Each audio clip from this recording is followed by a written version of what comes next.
Nushong kisakot, kutianan tan manach kawisanong. Payom uch kukitat utamong, niuna unsa okiat niani. We give thanks to the Great Spirit. We give thanks to all of our teachers. We give thanks to the spirit of the ancestors for their inspiration. Nipmuck Turtle Drum, aho.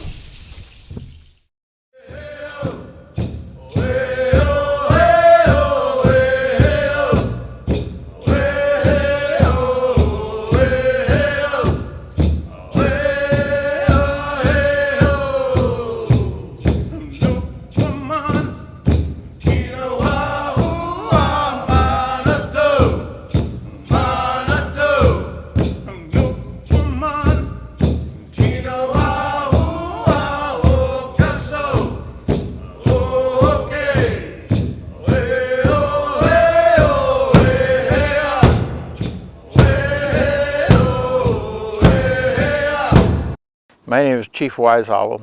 I'm Sachem Uhumayaswatam. I'm Nipmuck Indian Chaubunagungamaug clan. We exist. My name is Lucianne Swenson, Wamanayasu, loving one of the Nipmuck tribe of Chaubunagungamaug, and I exist. My name is Anakis Piawi, Little Star. I am of the Chaubunagungamaug clan, and I do exist. I am Kununkusuku, Tall Pine, Chaubunagungamaug Nipmuck. I exist.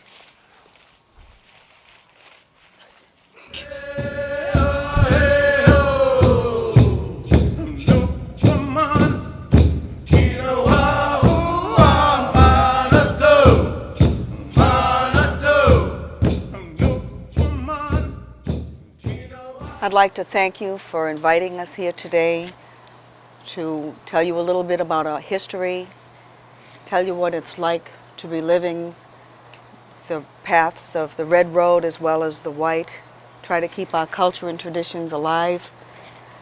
And I'd like to begin by starting with the name of the lake, Chagogagog, Manchogagog, Chaubunagungamaug. Our word for God is Manitou. And if you break up the name of that lake, now Chaubunagungamaug is the name of the tribe. Anything with Amaug usually means waters. So the Mohegans, the Mohegans, the Wampanoags, the Narragansetts, the Pequots, and the Nipmucks used to meet at this lake, the lake Chaubunagungamaug, with the Nipmucks. So if you look at the middle of the lake was saved for God, the Creator. And that's why in the middle of the lake you'll see the word man. Some people think it stands for Manchog, which is another Nipmuck village, but it doesn't. The man in the middle was for God. So when they translate the name of the lake, saying that you fish 'em your side, I fish 'em my side, no one fish 'em in the middle, it's a perpetuation of uneducated native people by using fish 'em, but in reality it's almost like the truth, because it was a meeting place of all the tribes, but the middle was for God. And that's how we grow our gardens. The first piece of fruit goes back to the Creator. The first fish goes back to the Creator to give thanks for the harvest or for the catch or for the deer. Nothing was ever wasted. Entrails were buried back, fish heads were buried back into the garden. Today you call it compost pile. In our days it was giving thanks to the Creator and not wasting anything. As he said, my name is Loving One. I'm the daughter of the Sachem, but I also was elected and appointed clan mother for the tribe. And that's a high office and it's for life. And my daughter, my eldest daughter, takes over my responsibilities when I pass on. And at this time in life, I have decided to step back and let her start early, so she's sort of a clan mother in training, and I couldn't be prouder. I served as the state commissioner for 2 terms under 2 different governors, and it was to try to get things changed. 28 years ago, Zara Siskabro from the Hassanamisco Nipmucks. There's 27 villages. The 2 active ones are Hassanamisco and Chaubunagungamaug. She also squashed Sachem for Hassanamisco. And we got together and we filed for federal recognition. We had to submit criteria under 7 criteria for Washington. The sad part is the lands were taken from us, and we were told that we were not a Nipmuck tribe because we couldn't abide by the 7 criteria. The 7 criteria was, where's your land? Well, we can prove it was taken in 1861 by the government, and all our families had to be put in a poorhouse on Lake Street in Webster in 1861. They said you don't vote with ballots. Native people don't vote with ballots. We voted by eating cornbread. Right to the point when we were having our elections, we would pass a basket of cornbread around. A yes vote meant they would eat the piece of cornbread. A no vote meant you passed the basket across. But I have to add a little humor to this story, because one night at a council meeting, one of our elders, his name was Nusasi Swampsakak Chocho Kisacheg. Don't try to spell that. It means the chief spotted eagle. And I handed him the basket, and he ate the cornbread and continued on, and we would vote again, and he would eat the cornbread. And I says, "Wow, Uncle, you're very very agreeable tonight with your yes votes." He said, "No, woman, I am hungry."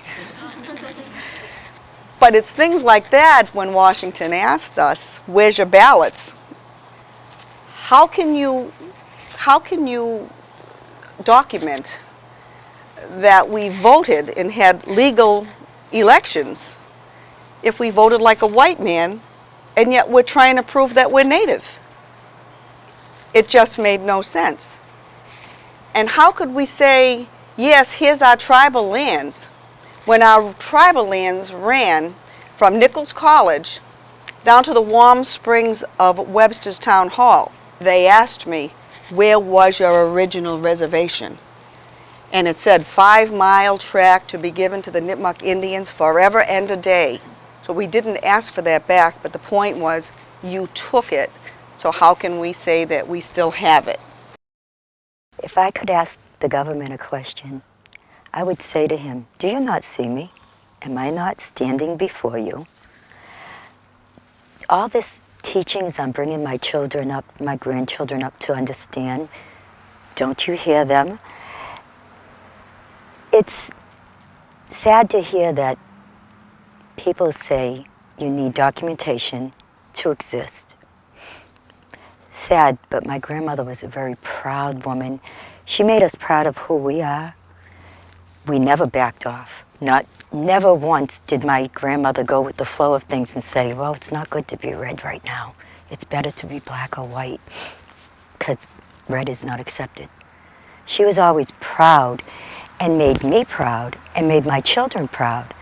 And I just want to say, show me your lineage. Show me where you go back. If I were to tell you your roots don't exist, show me it on paper. How far back could you go? That's what I'd say.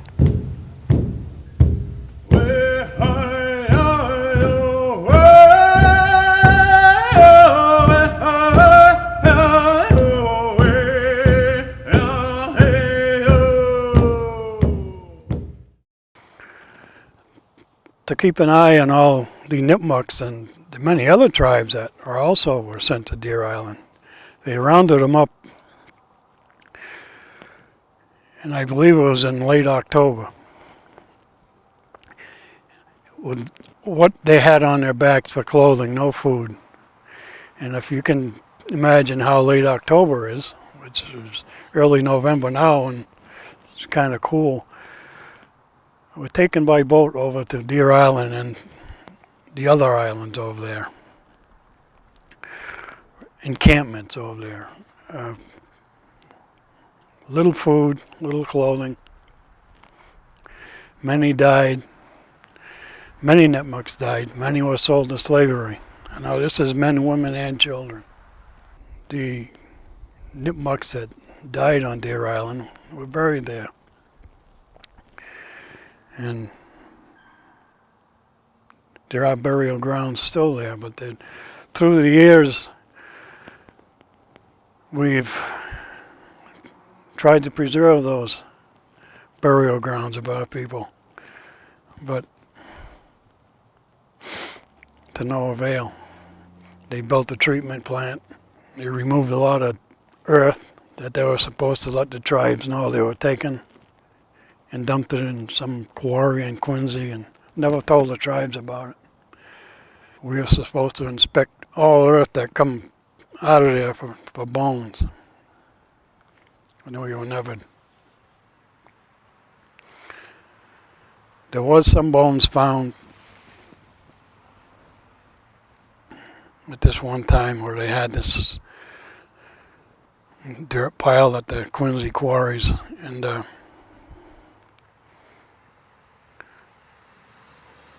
there was some bones found in it. Some of our people went over there and took some of the bones, but they were being guarded. These piles were being guarded. And the bones are confiscated. And but the ones that they did have, they sent to have them analyzed, and they were human bones. You used to be able to dig up old burial sites and they'd say, oh, don't worry, it's an old burial ground, an old Indian burial ground. It doesn't matter. Well, and since 1986, it did matter. I got a phone call that they were digging up bodies on Route 146. And of course, when I went down there, they denied it. And then someone showed me a picture of an actual skeleton. So I called up everybody that would listen. And one night we were eating supper, and I got a phone call, and he says, Princess Loving One? And I said, yes. And he says, this is Jorge Quiroga from Channel 5. I said, wow, this is awesome. He says, meet me down there. They found 37 bodies. Some mothers with newborn babies that had died at childbirth, babies still in their arms. And we stopped that project for a year and a half.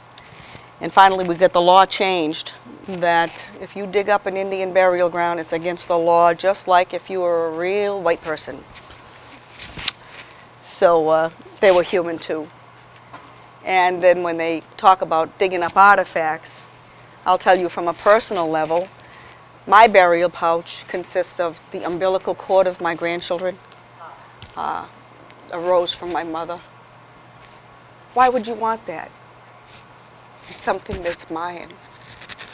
And when they take these native people and screw them together with wires and take pouches that meant everything to them, it had to mean everything because they were taking it to travel, to make their journey, and call them artifacts and put them on display, to me that's the biggest insult to a human being.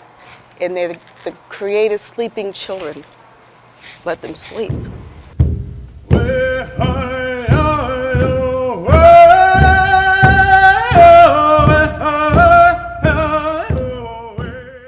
And don't let the word Indian ever, it's not an insult to us at all. You're either native or you're an Indian, you know.